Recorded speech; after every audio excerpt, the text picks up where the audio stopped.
মুফতি আব্দুল মালেক সাহেব হলেন বাইতুল মোকাররম জাতীয় মসজিদের খতিব।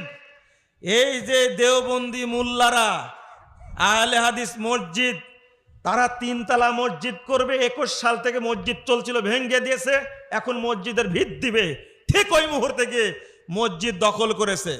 ব্রাহ্মণবাড়িয়া সদর মাসিহাতা ইউপির দেখছেন লেখছে, বিতর্কিত আহলে হাদিস মসজিদ নির্মাণ করা বন্ধ ও নিষিদ্ধ করতে হবে, 1 নম্বর দাবি। 2 নম্বর দাবি হলো মাসিহাতা ইউনিয়নে আহলে হাদিসের যাবতীয় কার্যক্রম নিষিদ্ধ বন্ধ করতে হবে। এই 2টা।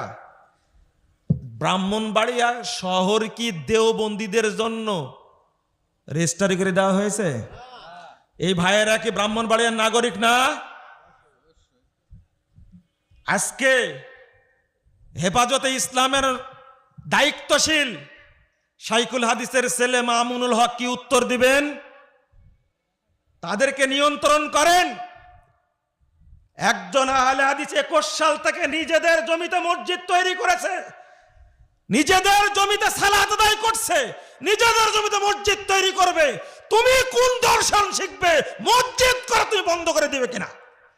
কেন বন্ধ করে দিবে তুমি? তোমাকে এই সাহস কে দিয়েছে? এদেশের নাগরিক আমি না?